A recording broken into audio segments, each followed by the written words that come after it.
Imagine a patient suffers a severe nerve injury right at the wrist. Right, like a complete transaction. Exactly, completely severed. Yeah. And over the following weeks, their hand slowly curls into this, well, this crippling, rigid claw. It's a devastating deformity. It really is. Now, common sense would dictate that a higher, more proximal injury, say, like a massive trauma up at the elbow, that shreds the nerve before it even reaches the forearm. Right, You'd think that would cause an even more catastrophic claw deformity right. because you're destroying the nerve closer to the source, so you're paralyzing entirely more muscles. Yeah, that's the logical assumption. But it doesn't. In fact, that higher, objectively worse injury actually makes the claw deformity largely disappear. It's wild. The hand just sits much flatter. Welcome to the deep dive. Today, we are mapping the intricate, entirely paradoxical wiring of the human hand. It really is one of the most brilliant mechanical paradoxes in all of human anatomy. I mean, we spend so much time thinking of trauma in a linear way, you know? Right, like more damage equals a worse deformity. Exactly. But the hand doesn't operate on simple linear power. It operates on a continuous, high-tension standoff. A standoff. I like that. Yeah, and when you understand the specific architecture of that standoff, the paradox makes perfect sense. And more importantly, you can accurately diagnose exactly where the system is broken just by, well, just looking at the posture of the patient's resting hand. And that is exactly our mission for this deep dive. If you are listening to this, there's a very good chance you are an orthopedic fellow, maybe a surgical resident, or a medical professional staring down a massive high-stakes examination. We know exactly what your day looks like. Oh, yeah. Yeah. You're probably driving home from a long shift, or you're running on a treadmill, or, doing chores around the house. You do not have a pen in your hand. Right. You cannot take notes, and you definitely cannot look at anatomical diagrams right now. Yeah. You are relying entirely on audio to build a three-dimensional map in your mind. Which is exactly why we're going to be rigorous with our delivery today. I mean, the hand is an unforgiving topic on the boards. Yeah. The examiners, they aren't just testing your general understanding. They are testing your precise mastery of the exceptions, the paradoxes, and the exact anatomical relationships. So we are going to construct this map layer by layer for you. And we're going to ensure that every crucial list, every high-yield number, and every single clinical discriminator is explicitly stated at least twice. 2 times for everything important. Exactly. You won't need flashcards if you just lock into the logic of the anatomy we're talking about today. Right. So let's set the boundaries of our map. We are going to master the 4 intrinsic muscle compartments of the hand.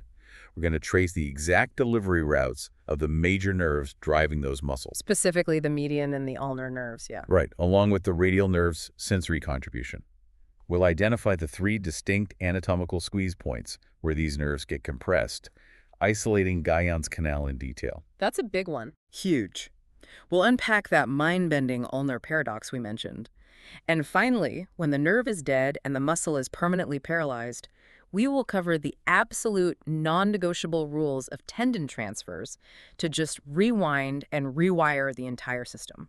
It's a packed agenda, but to understand the wiring, we first have to understand the hardware it connects to. Right, the physical machinery. Exactly. Think of the arm like heavy machinery. You have the long flexors and extensors coming down from the forearm. The big cables. Right, the massive brute force cables that give you your raw grip strength. But today, we are completely ignoring those brute force cables. We don't care about them today. Not at all. We are zooming in entirely on the intrinsic muscles. The gears. The microscopic, incredibly delicate finesse gears that originate and insert entirely within the borders of the hand itself. Which are so crucial. Right, because without them, you can still crush a soda can with those big forearm cables, but you cannot button a shirt. Yep. You can't tie a surgical suture, and you definitely can't pinch a fine needle. Right, the intrinsics provide the finesse. So let's break down the neighborhoods where these intrinsic gears actually live. Okay. There are 4 distinct intrinsic compartments in the hand. If we are building this mental blueprint for the listener, let's start on the thumb side. What makes up the thenar compartment?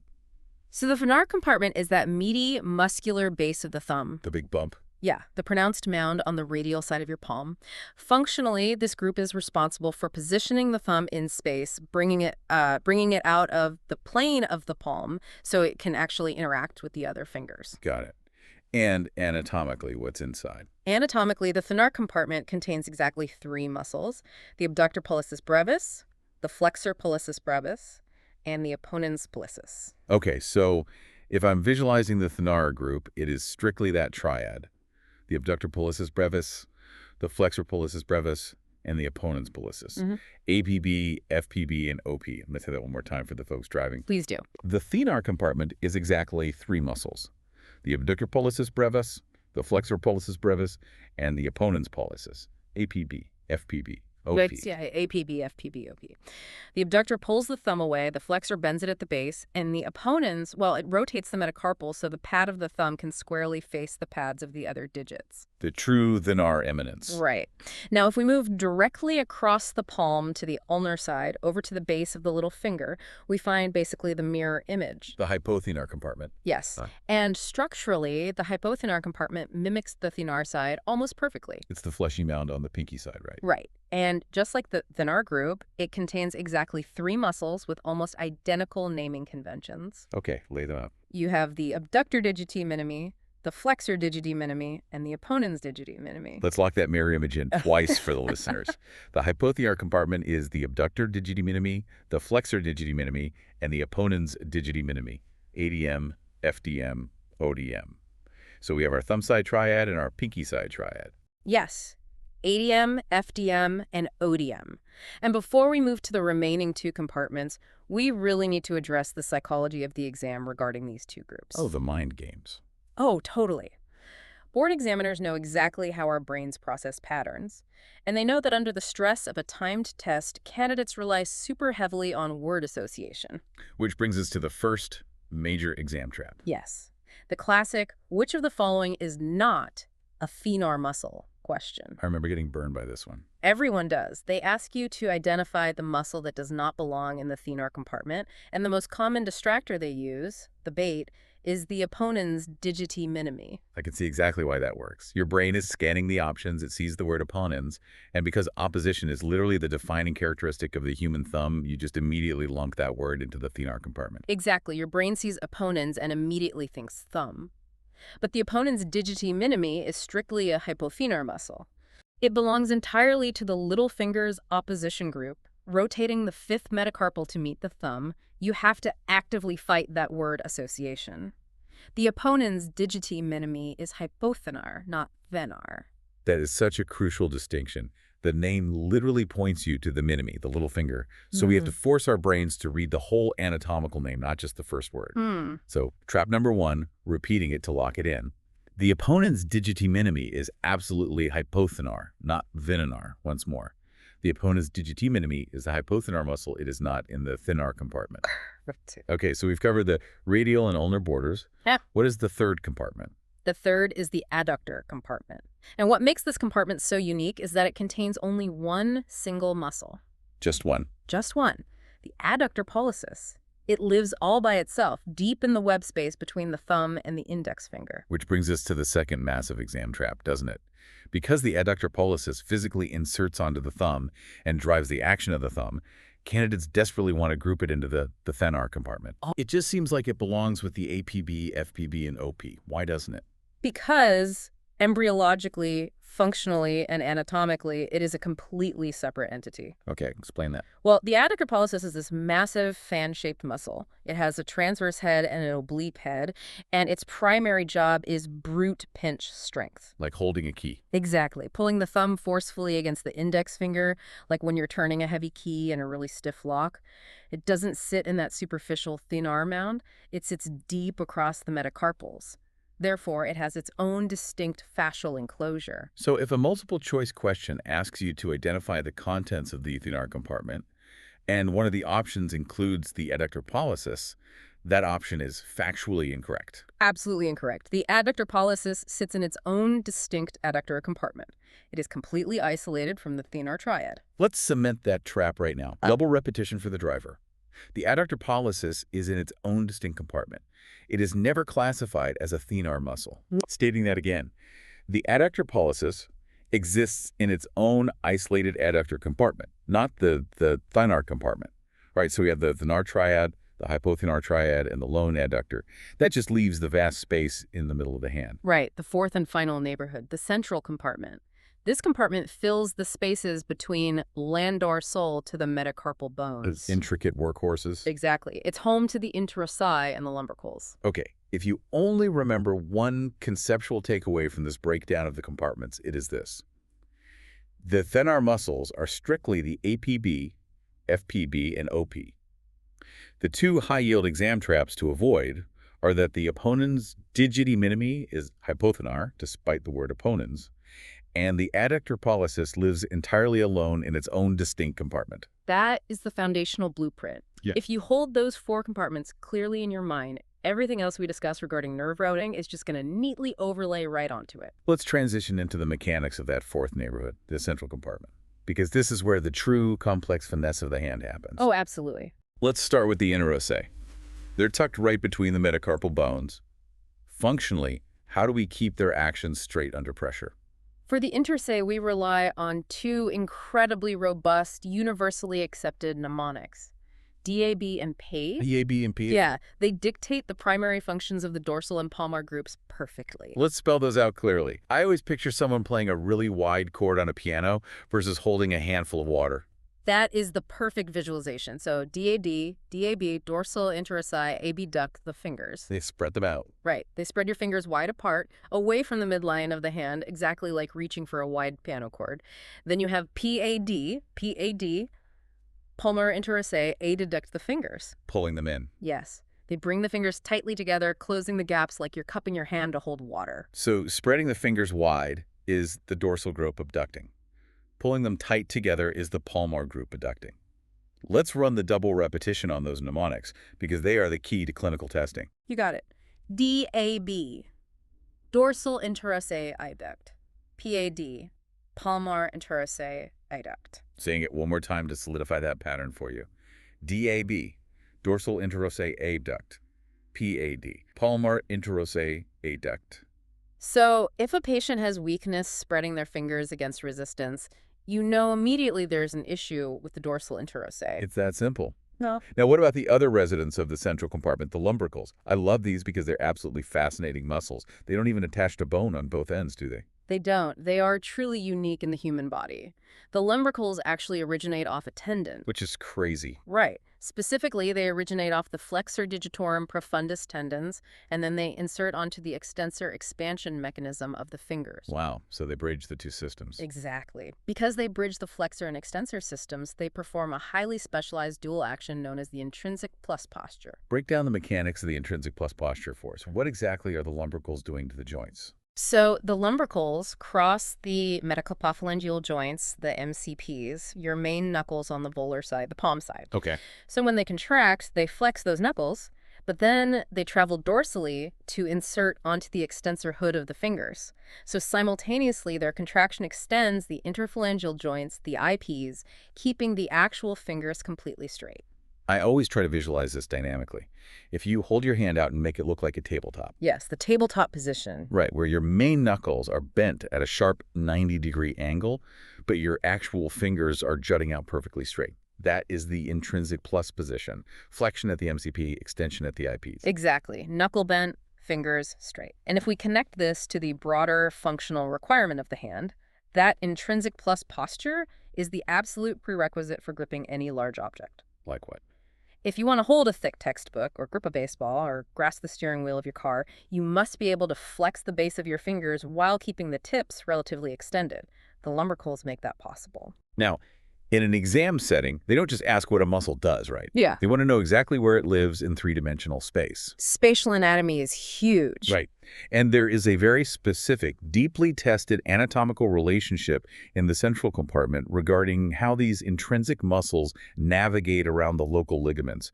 Walk us through the traffic pattern. Well, the examiners absolutely obsess over a structure called the deep transverse metacarpal ligament. Okay. You can visualize this ligament as a strong horizontal band. It's essentially a structural bridge connecting the heads of the metacarpal bones deep in the palm. It stabilizes the arches of the hand. The vital exam question is, how do the interossei and the lumbricals pass by this ligament? So the ligament is basically the equator, and we have to know Who takes the high road and who takes the low road? Exactly. And the rule is incredibly consistent. The dorsal interossei pass dorsal to the deep transverse metacarpal ligament. Makes sense. Right, they run above it toward the back of the hand. The lumbricals, however, pass volar to the ligament. They run below it, closer to the palmar skin. That makes intuitive sense for the dorsal interossei, considering it is literally in their name. Dorsal goes dorsal. You just have to explicitly memorize that the lumbricals take the low road, the volar route. Let's cement that relationship because it will absolutely show up on a spatial anatomy question.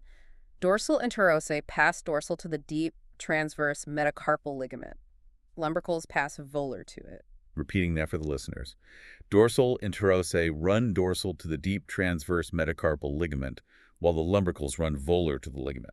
So dorsal goes dorsal, lumbricals go volar. Perfect. Now that we have the mechanical actions and the spatial layout of the central compartment, we have to talk about the power lines.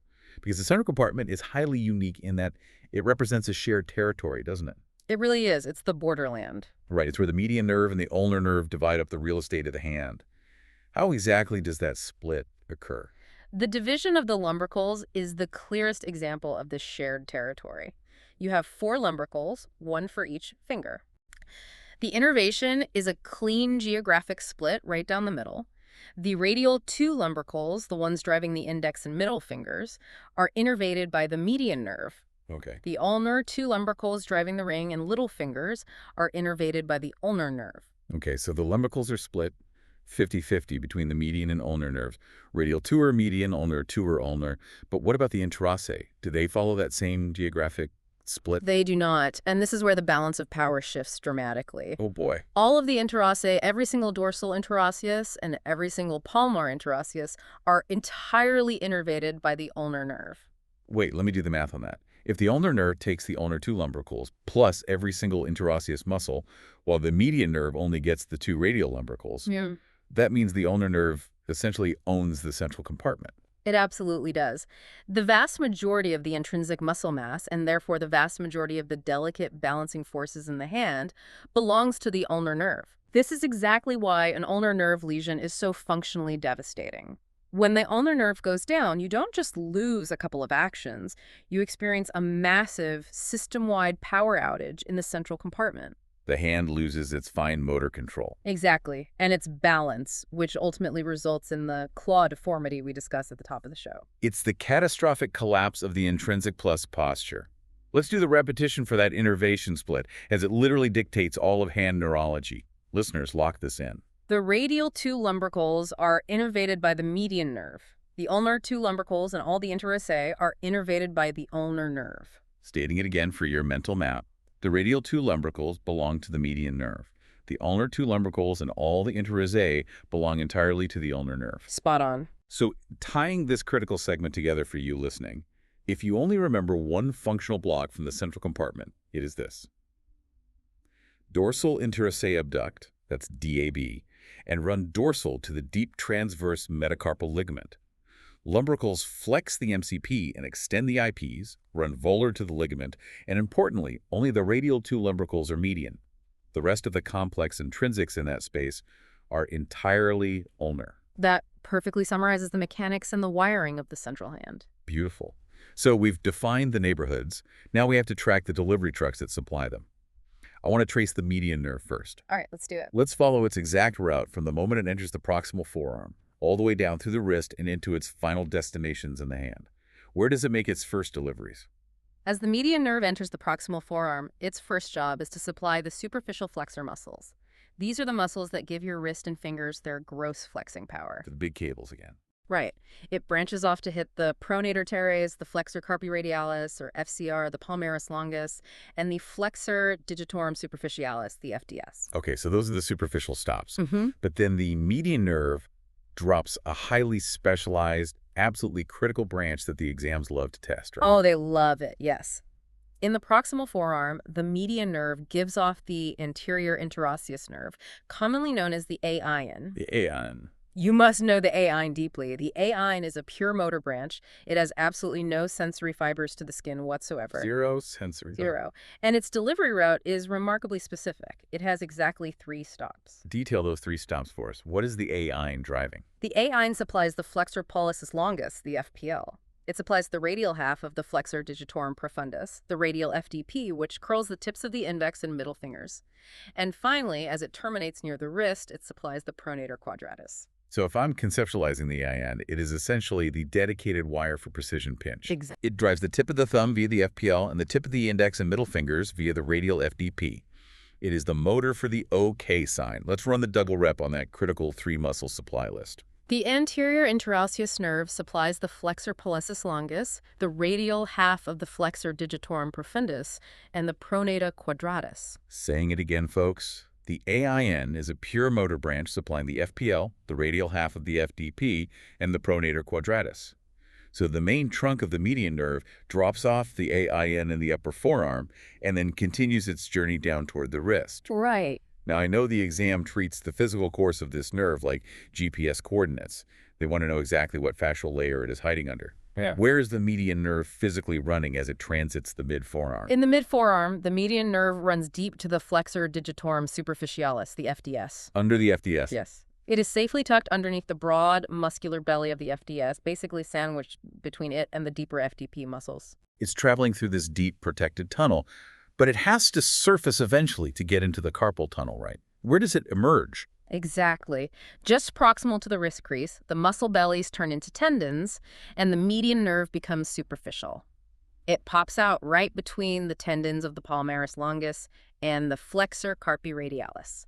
Let's translate that geographical trivia into a real-world surgical scenario, because that's how it'll show up. Good idea. Imagine you were a surgeon operating on a patient with severe carpal tunnel syndrome. You are doing a release, and for some anatomical reason, you decide you need to extend your incision proximally, cutting past the wrist crease and up into the distal forearm. What are you going to see? Well, when you extend that incision proximally and look deep to the nerve, the muscle belly lying directly beneath it is the FDS. Ah. The exam will frame this as a surgical complication scenario. They'll ask, during a proximal extension of a carpal tunnel release, what muscle lies immediately deep to the median nerve? The answer is the FDS. Let's lock those forearm GPS coordinates in twice. The median nerve crosses the mid-forearm deep to the FDS and emerges superficially just proximal to the wrist between the palmaris longus and the FCR. Stating it again. The median nerve runs deep to the flexor digitorum superficialis and pops out superficially between the palmaris longus and the flexor carpi radialis. Now, the nerve actually enters the carpal tunnel itself. Right. This is a notoriously crowded, high-pressure space. There are 9 flexor tendons packed in there with the nerve.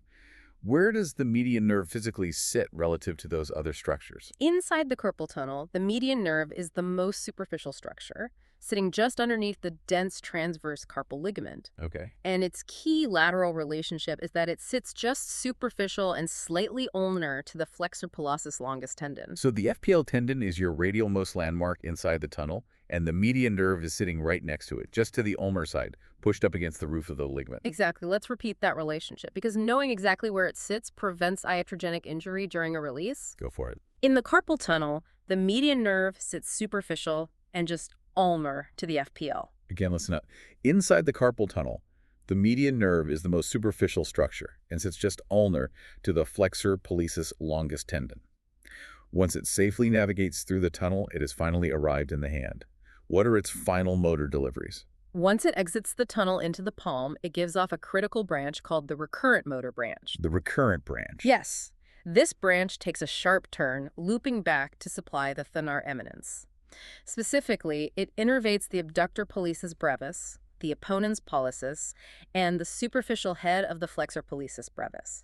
And as we mapped out earlier, the terminal branches of the median nerve also travel down to supply those 2 radial lumbricals. So, summarizing the median's intrinsic hand deliveries, it's the thenar triad via the recurrent branch, plus the 2 radial lumbricals. And obviously it provides the vast sensory coverage to the radial 3.5 digits. But our focus today is strictly mapping the motor pathways. Right, keeping it motor. Now, before we move off the median nerve, I have to bring up a very specific, incredibly frustrating trap question that shows up in question banks and drives candidates absolutely crazy. I like to call it the proximal median stab question. Oh man, I know exactly the scenario you were referring to. It trips up almost everyone the first time they see it. The vignette usually describes a patient who suffers a penetrating injury, like a stab wound or deep glass laceration high up in the proximal forearm, near the elbow. The question states the median nerve is completely severed. It then asks, what motor function is lost? Yep, that's the one. Now, based on the exhaustive map we just drew, common sense dictates the answer should be a massive laundry list.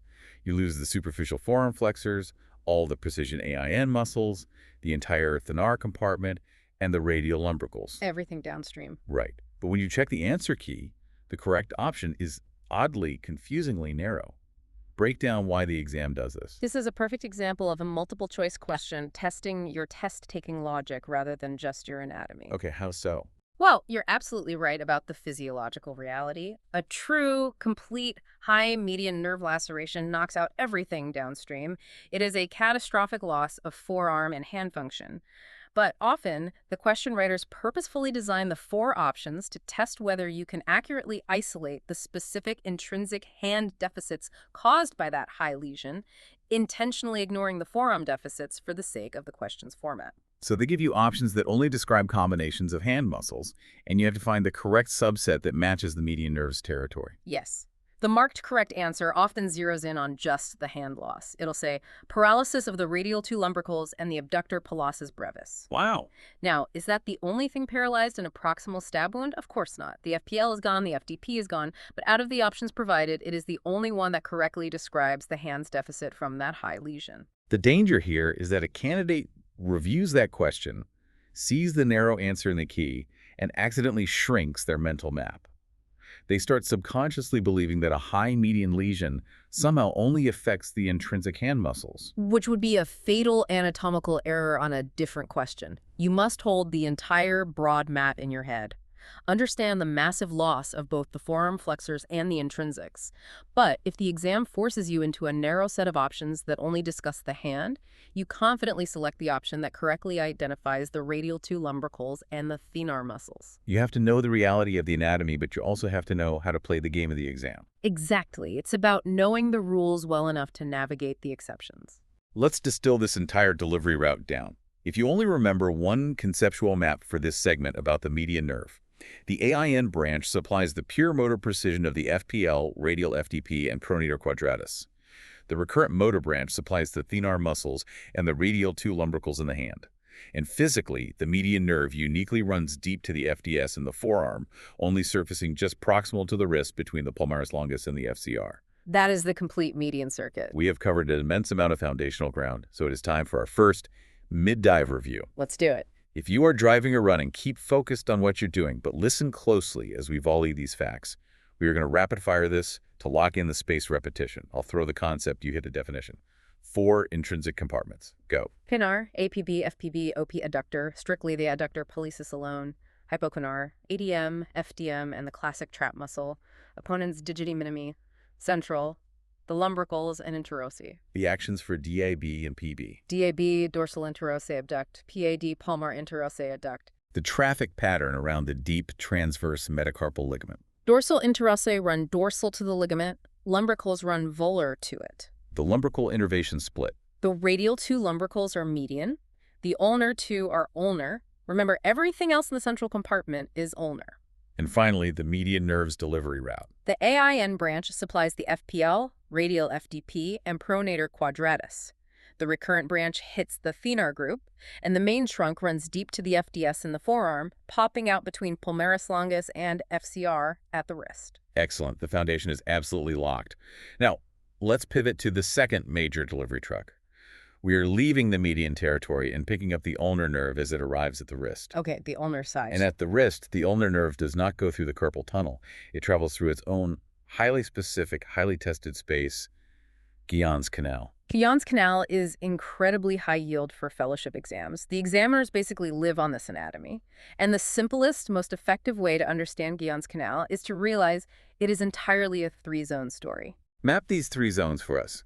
What exactly dictates the borders of these zones? The zones are defined purely by their relationship to the ulnar nerve's bifurcation. Where it splits. Right. As the ulnar nerve passes through Guyon's canal, it splits into its two terminal branches. You have the deep motor branch, which dives down to supply all those intrinsic muscles we discussed, and the superficial sensory branch, which goes to the skin of the little and ring fingers.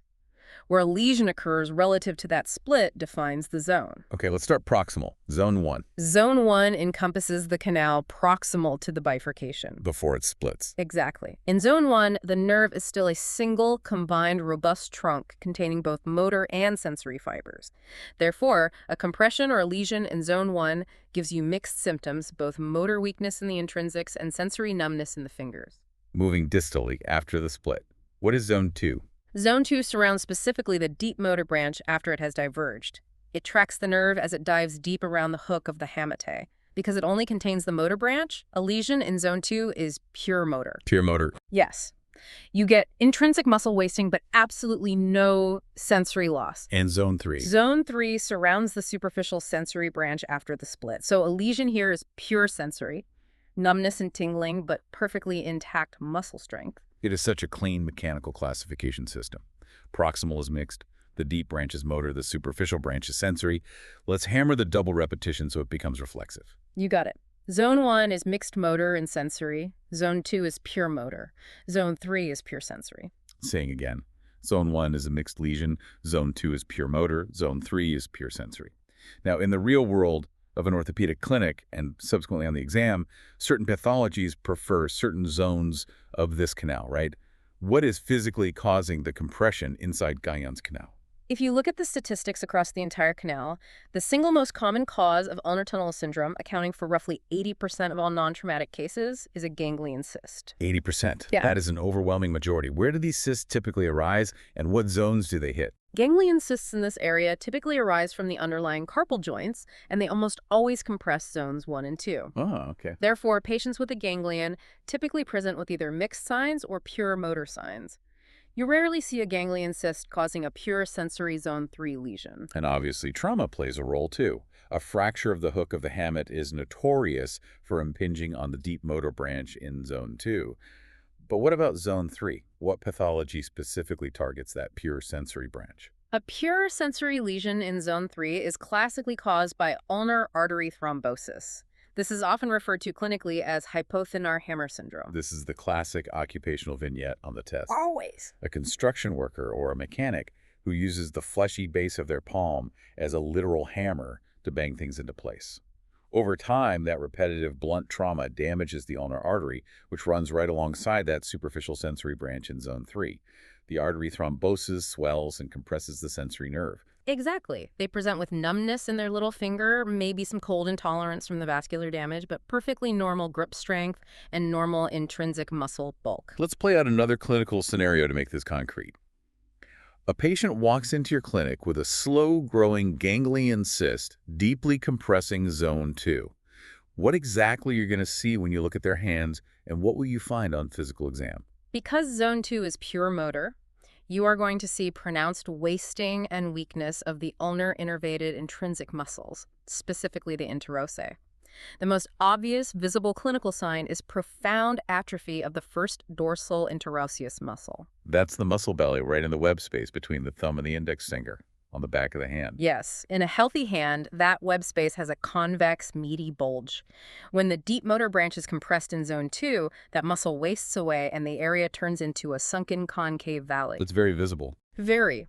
And crucially, because it's strictly a zone 2 lesion, when you test their 2-point discrimination on the palmar aspect of their little and ring fingers, their sensation will be perfectly intact. Wow. Profound weakness and atrophy of the first dorsal interosseous combined with completely normal finger sensation, that is the hallmark of a zone 2 lesion. That diagnostic logic is flawless. Now, I want to pivot to what I consider the ultimate discriminator in all of upper extremity neurology. We know the ulnar nerve can get compressed at the wrist in Guyon's canal, but we also know it is incredibly vulnerable to compression way up at the elbow in the cubital tunnel. Right, the two major choke points. Exactly. Both compressions cause weakness in the intrinsic hand muscles. Both compressions cause numbness in the little and ring fingers.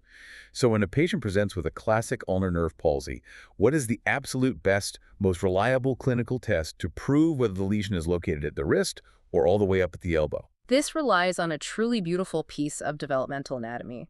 The absolute discriminator between a wrist lesion and an elbow lesion is dorsal hand sensation, sensation on the back of the hand. Explain the wiring here. Yeah. Why does the back of the hand hold the key to an injury that might be at the elbow? It's all because of a specific branch called the dorsal ulnar cutaneous nerve. This branch provides sensory feeling to the back, ulnar side of the hand.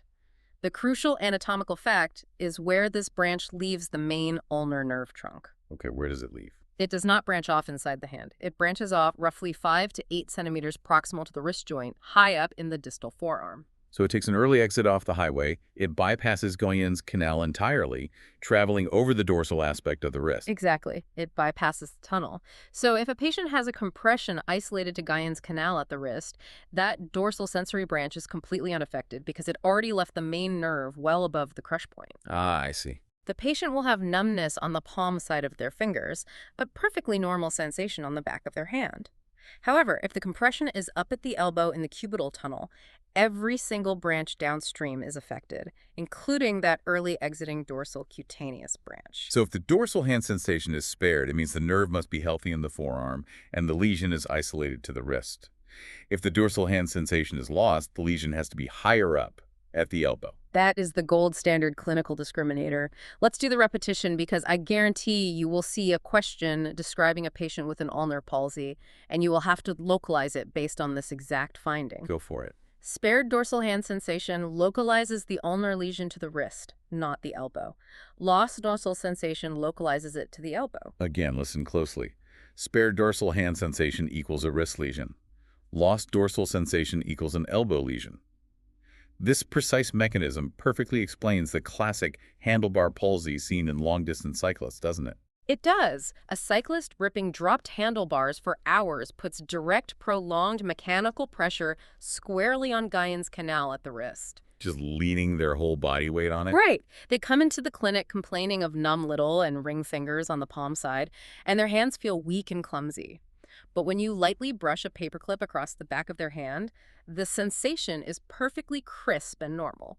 Which tells you everything you need to know. Exactly. That normal dorsal sensation points directly to the wrist as the site of compression, ruling out the elbow entirely. That is incredibly satisfying diagnostic logic. Yeah. So tying up this segment on the ulnar nerve's arrival at the hand, if you only remember one overarching concept, Guyon's zones are 1 mixed, 2 motor, and 3 sensory. A ganglion cyst is by far the most common cause of compression overall, and preserved dorsal hand sensation definitively localizes an ulnar lesion to the wrist, absolutely ruling out the elbow. Spot on. That is the complete clinical picture of Guyon's canal. All right, we know what the ulnar nerve does, and we know where it gets squeezed. Now let's talk about the physical signs that manifest when it completely fails. We're looking at compensations. The workarounds. Right. When a vital gear breaks, the human brain tries to work around it using whatever secondary muscles it has left. Let's start with a classic physical exam maneuver. Froment sign. Break down the anatomy of the pinch for us. What are we actually testing here? When you ask a patient to pinch a thin object, classically, a piece of paper tightly between the pad of their thumb and the lateral side of their index finger, you are fundamentally testing the power of the adductor pollicis muscle. And as we established heavily in the compartment breakdown, the adductor pollicis is a massive muscle innervated solely by the ulnar nerve. Right. In a healthy hand, the adductor pollicis brings the thumb flat and forcefully against the index finger. The thumb remains relatively straight, acting as a rigid post. But what if it's broken? Well, if the ulnar nerve is compressed or severed, and the adductor pollicis is profoundly weak or totally paralyzed, the patient physically cannot hold the paper tightly with a straight thumb. When the examiner pulls on the paper, it will simply slip out of their grasp. But the patient still desperately wants to hold on to the paper. Their brain recognizes the task isn't being accomplished. So the brain recruits a different muscle from a different nerve to do the job. Exactly. The brain realizes the ulnar power is gone, so it says, let's use a median nerve muscle. It recruits the flexor pollicis longus, the FPL, which is driven by the AIN branch of the median nerve. The AIN we talked about earlier. Right. But the FPL isn't an adductor, it's a flexor. Its primary job is to bend the tip of the thumb. So when the brain fires the FPL to grip the paper, it causes the interphalangeal joint, the IP joint in the middle of the thumb, to acutely and sharply flex. The thumb essentially buckles inward. hooking the paper instead of pinching it flat. Yes. That highly visible compensatory flexion of the thumb IP joint due to the failure of the weak adductor pollicis is the definition of a positive Froment sign. It is a visual representation of the median nerve trying to cover for a dead ulnar nerve. Let's lock that dynamic in, because it is a staple of OSCE exams and written boards alike. 2 times. A positive Froment sign is the acute flexion of the thumb IP joint during pinch, compensating for a weak ulnar innervated adductor pollicis. Again, Froment's sign is thumb IP flexion compensating for a weak adductor pollicis. It's a perfect example of a mechanical workaround. Now, I want to tackle the concepts we opened the show with, a concept that I guarantee keeps candidates up at night, staring at textbooks. The ulnar paradox. Ah, yes, the paradox. It is the defining mechanical principle of hand deformity. It's incredibly counterintuitive. I remember it feels like a literal typo in the textbook the first time you read it. State the paradox for us plainly first, and then we will break down the underlying physics of it. The ulnar paradox states that a lower, more distal lesion of the ulnar nerve, for example, a laceration right at the wrist, causes a worse, more severe, more tightly curled claw deformity than a higher, more proximal lesion, like a massive trauma up at the elbow. And that's exactly why it's a paradox. The fundamental logic of trauma tells you that a higher lesion, which destroys more of the nerve and paralyzes significantly more muscles in the forearm and the hand, should create a more severe deformity. But the exact opposite is true. The lower injury looks worse. Why? To understand this, you have to stop thinking of muscles simply as things that move joints and start thinking of them as constant tension cables. Tension cables, right. A claw deformity isn't just about muscles being paralyzed and limp. It's about a loss of balance. It's a highly localized tug of war where one side suddenly lets go. Okay, set up the players in this tug of war for us. Who is pulling against whom across the finger joints? On one side of the rope, you have the intrinsic muscles of the hand, specifically those lumbricals and interosseis in the central compartment we discussed. Their job, their tension, is trying to pull the hand into the intrinsic plus posture. The tabletop. Right. They want to flex the knuckles and keep the actual fingers straight. That is their constant pull. On the other side of the rope, pulling in the exact opposite direction, you have the massive, powerful, long flexor from the forearm, the flexor digitorum profundus, the FDP. The FDP's main job is to violently flex the distal interphalangeal joints, curling the fingertips down into the palm. So the delicate intrinsics are trying to keep the fingers straight at the tips, Yeah. and the massive FDP is trying to curl them down. Exactly. In a healthy hand at rest, it is a perfectly balanced standoff. The fingers sit in a gentle, relaxed arch. Now let's apply the lesions to this standoff. What happens in a low lesion? A nerve cut right at the wrist.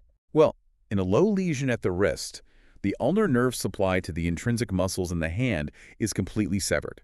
So the lumbricals and interosseis drop their side of the rope, they are paralyzed, they can no longer keep the fingers straight. Correct. They let go. But crucially, where is the muscle belly of the FDP located? It is high up in the forearm, and the nerve supply to the ulnar half of the FDP branches off the main ulnar nerve way up near the elbow. Geography of the branching is the key.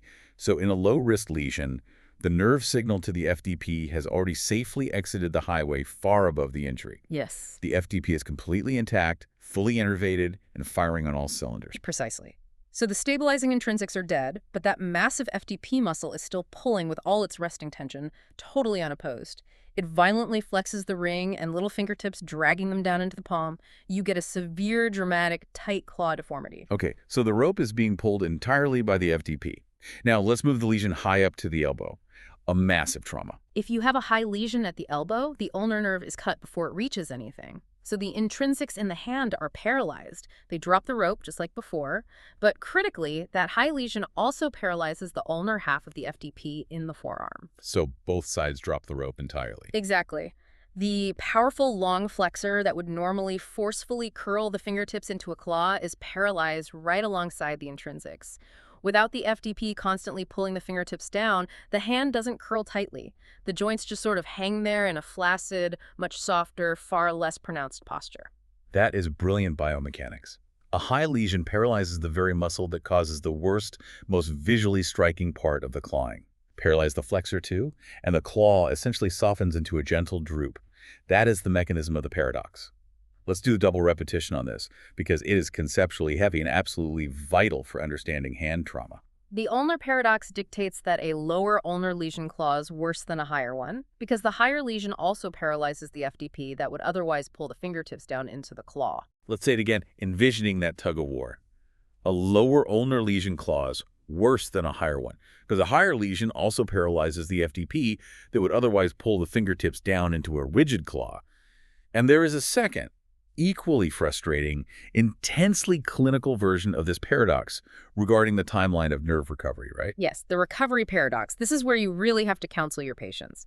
Imagine you surgically repair a severed ulnar nerve up at the elbow. Okay. Nerves do not heal instantly. They regenerate slowly, from proximal to distal, undergoing Wallerian degeneration and then axonal regrowth at a rate of roughly 1 millimeter per day.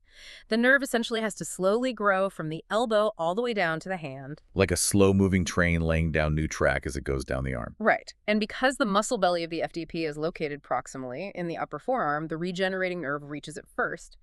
It plugs back into the FDP.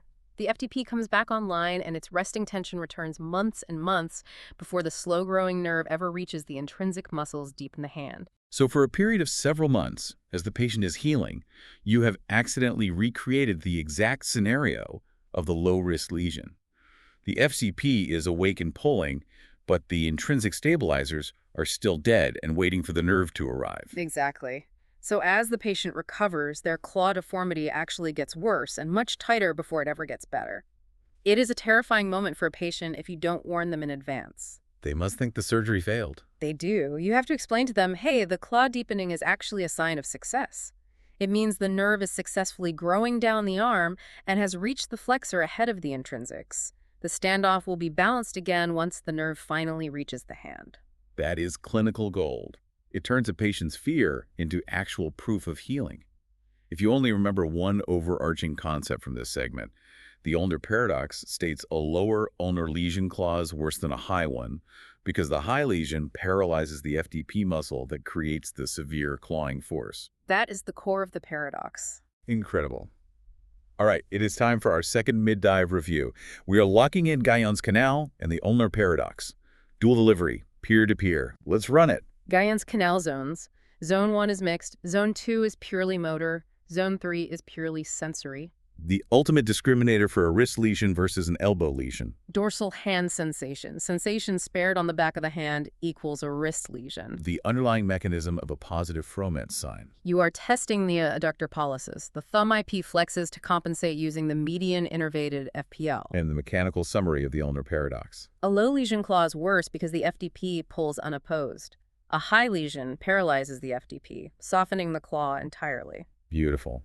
That brings us to our next major topic. I want to highlight two specific named pathologies that candidates constantly stumble over on exams, mostly because they sound like or superficially look like something else entirely. The name traps. Exactly. Let's start with Wartenberg. This is a classic naming trap.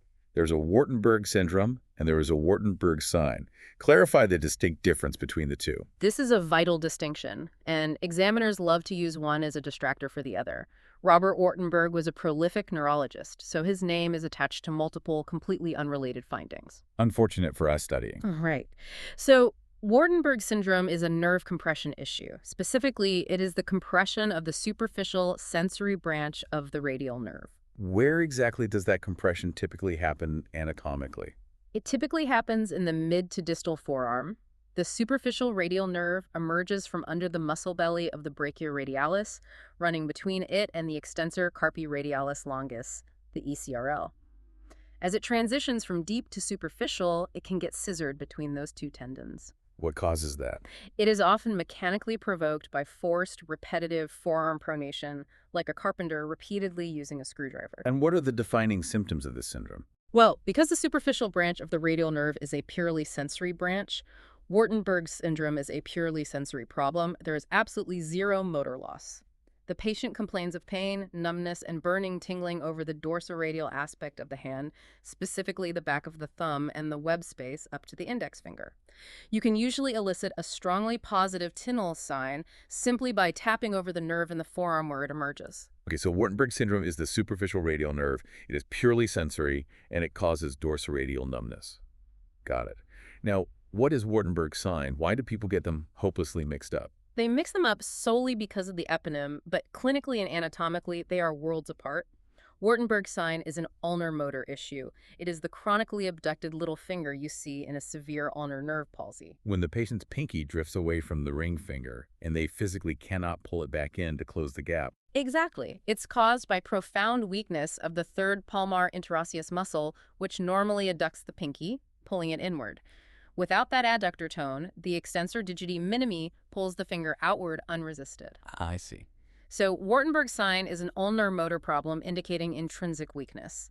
Wartenberg syndrome is a radial sensory problem indicating forearm compression. You have to keep them in completely separate mental boxes. Let's repeat the syndrome description, as that is our primary focus for nerve compressions, twice for the listeners. Wartenberg syndrome is compression of the superficial radial nerve in the forearm, causing purely dorsal-radial numbness with zero motor loss. Again, Wartenberg syndrome is superficial radial nerve compression, presenting as purely dorsal-radial numbness.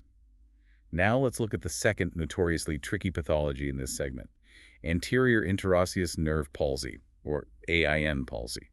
We mapped the AIN's delivery route earlier. Remind us exactly what it supplies. The AIN is that critical, pure motor branch of the median nerve. It supplies the flexor pollicis longus, the radial half of the flexor digitorum profundus, serving the index and middle fingers, and the pronator quadratus.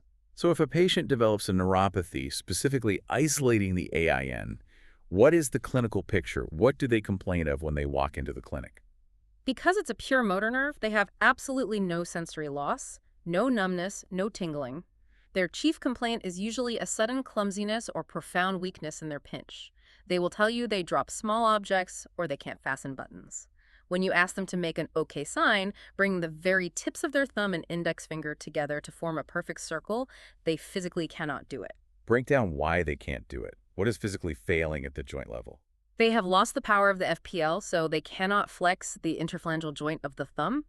And they have lost the radial FDP, so they cannot flex the distal interphalangeal joint, the DIP of the index finger. The terminal hinges are just broken. The cables pulling the very tips of the fingers are cut. Exactly. So instead of a nice round OK sign where the tips meet point to point, the terminal joints stay completely flat and extended. They end up pinching with the flat pads of their fingers instead of the tips. We describe this clinically as a flat pinch or a pulp-to-pulp pinch instead of the normal tip-to-tip pinch. Now here's the expert trap. Why do candidates, and frankly, why do experienced doctors in the emergency room constantly misdiagnose this? Because the physical presentation looks incredibly mechanical. A patient walks in, you tell them to bend the tip of their thumb, and it just flops there. It completely refuses to bend. The immediate instinctual reaction for a surgeon is to think the physical cable is cut. It is classically, consistently misdiagnosed as an FPL tendon rupture. You look at the joint and assume the physical tendon has snapped off the bone, rather than realizing the electrical signal originating in the forearm has been cut off. Yes, the clinical presentation of the joint is nearly identical. You have to rely entirely on your clinical reasoning and history-taking to differentiate them. What are you looking for in the history? Well, did the patient have a volar laceration? Do they have a long history of rheumatoid arthritis eroding the tendons? That points to a physical rupture. Or did this start spontaneously as a vague, deep, aching pain in the proximal forearm a few weeks before the profound weakness set in? That strongly points toward a viral neuritis or compressive neuropathy like AN palsy. Let's do the double repetition for the AN clinical picture, highlighting that specific misdiagnosis trap. AN palsy causes loss of thumb IP and index DIP flexion, creating a flat pinch with absolutely no sensory loss, frequently mimicking an FPL tendon rupture. Again, AN palsy causes a flat pinch, has no sensory loss, and is classically mistaken for a physical tendon rupture. Wrapping up this segment on pathologies, if you only remember one defining discriminator, Wartenberg syndrome is superficial radial nerve compression causing purely dorsal-radial numbness, while AN palsy causes a flat pinch with no sensory loss, frequently acting as a clinical mimic for an FPL tendon rupture. Excellent. That basically covers the major compressive neuropathies. Which brings us to our final operational question.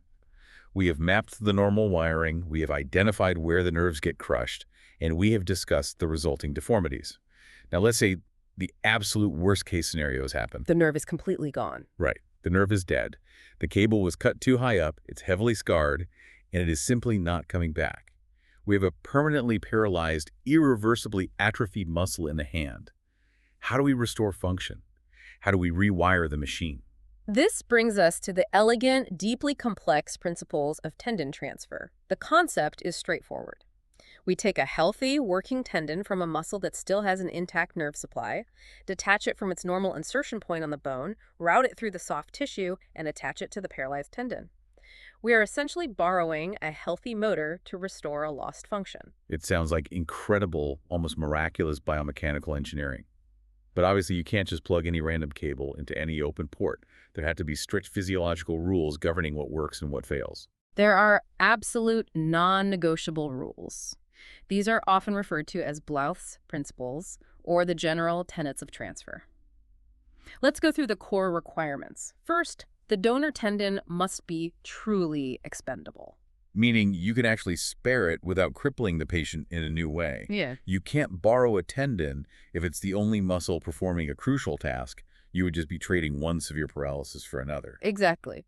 You typically look for redundancies. For example, we have two independent tendons that extend the index finger.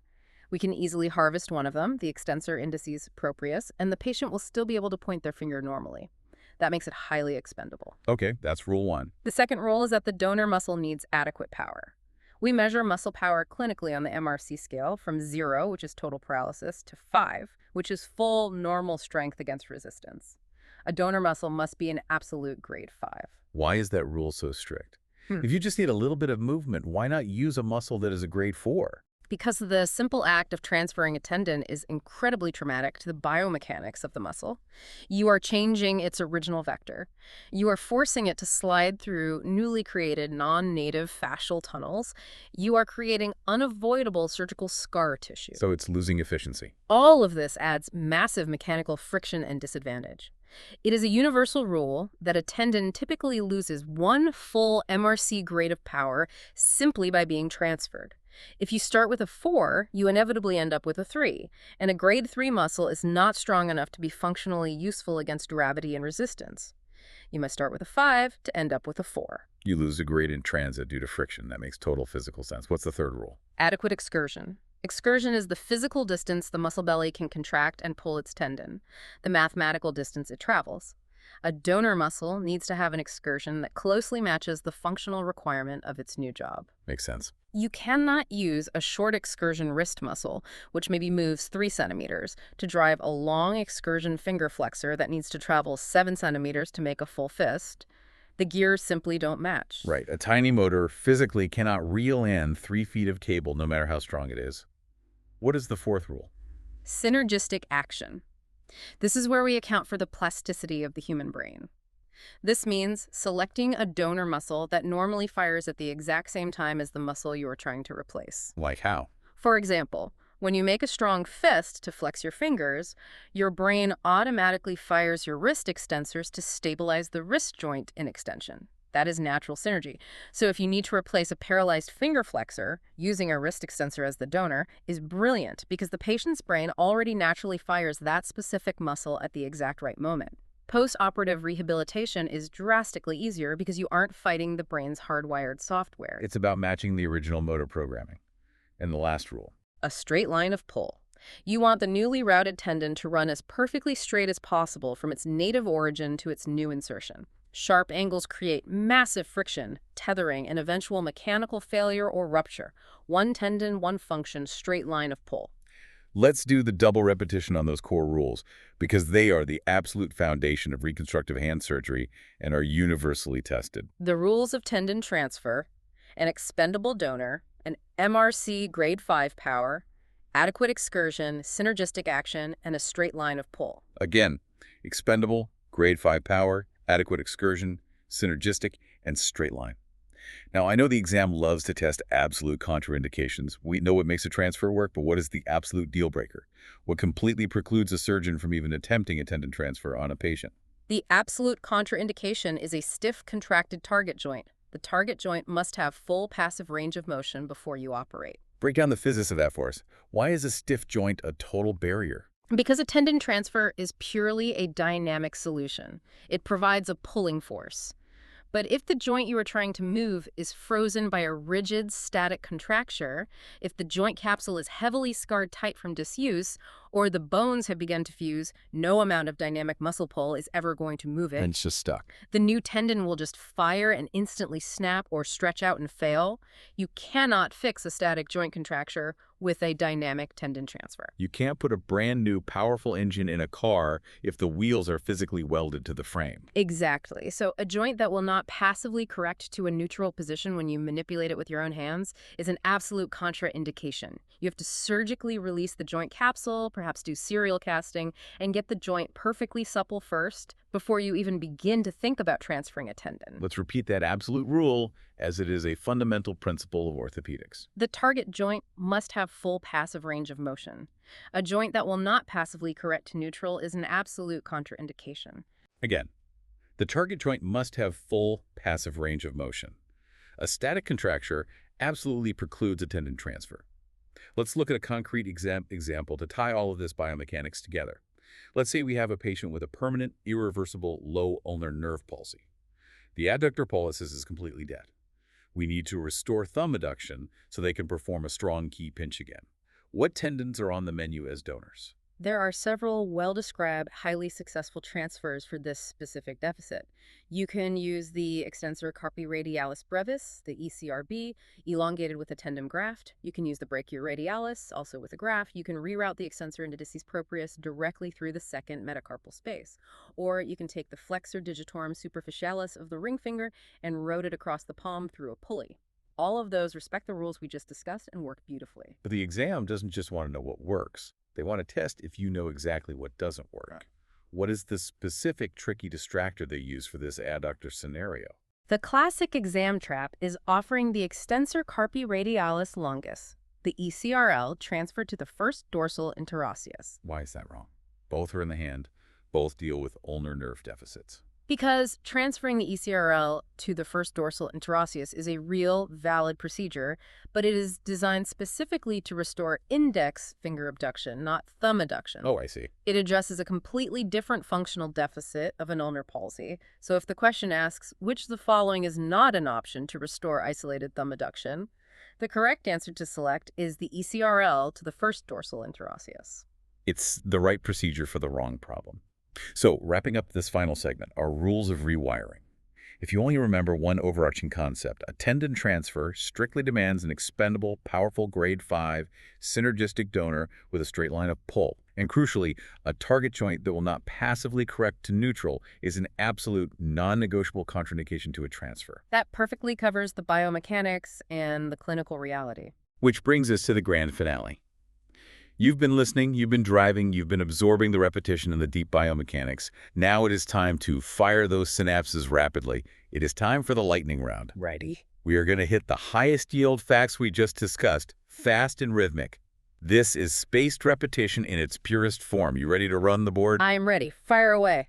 The thenar 3 muscles. Abductor pollicis brevis, flexor pollicis brevis, opponens pollicis. Opponens digiti minimi belongs to which group? Hypothenar. It is the classic trap. The actions dictated by the DAB and PAD mnemonics. Dorsal interosseous adduct. Palmar interosseous adduct. What is the innervation split for the lumbricals? Radial 2 or median.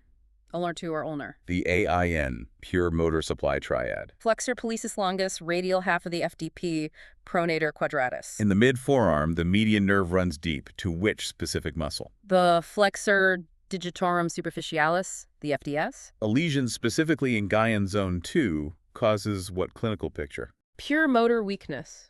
Wasting of the intrinsics, notably the first dorsal interosseous. The absolute clinical discriminator for an ulnar nerve lesion at the wrist versus the elbow. Dorsal hand sensation, it is spared at the rest. The most common cause of ulnar tunnel syndrome. A ganglion cyst. What physically happens to the joint in a positive Froment sign? The thumb IP joint acutely flexes during pinch, compensating for a weak adductor pollicis. Explain the ulnar paradox in a single sentence. A lower ulnar lesion clause worse because a high lesion also paralyzes the FDP, softening the pull. Wartenberg syndrome involves compression of which nerve? the superficial branch of the radial nerve, making it purely sensory. What does the pinch posture look like in a severe AIN palsy? A flat pinch. They are unable to bend the thumb IP or index DIP, and they have no sensory loss. What absolute physical finding precludes a tendon transfer? A target joint that will not passively correct to neutral, a static contracture. And what is the ideal mandatory power for a donor tendon? MRC grade 5, because you always lose one full grade of power after the transfer. That is the module. The intricate intrinsics sorted into 4 distinct compartments, the major nerves running their defined delivery routes, the 3 high-yield compression points that interrupt those routes, the mechanical tug-of-war behind the ulnar paradox, and the strict engineering rules for rewiring a permanently broken hand. We have tied the entire wiring schematic of the hand together into a single cohesive map. As we close this out, I want to leave you with one final thought, something to mull over that builds heavily on the ulnar paradox we spent so much time dissecting. Leave us with some wisdom. We spend years in medical school memorizing what individual muscles do in isolation. This muscle flexes, that muscle extends. But true mastery of hand mechanics, the kind of mastery required to pass these exams and reconstruct these injuries, isn't just knowing the isolated textbook action of a muscle. It is understanding the exact constant tension they apply to counteract one another. A working, healthy human hand is really nothing more than a perfectly balanced, multidirectional standoff. Every resting posture, every graceful movement is just a negotiated stalemate between opposing forces. Yeah. When you evaluate a patient and you look at a deformity, don't just ask yourself what is broken, ask yourself what is now pulling unopposed, find the imbalance, and you will find the pathology. It is all about the balance. If you understand the standoff, you understand the machine. From here, we are going to leave the delicate gears of the fingers, and we are moving proximal. We are heading to the wrist. The scaphoid. In our next deep dive, we are tackling carpal instability and the infamous scaphoid bone.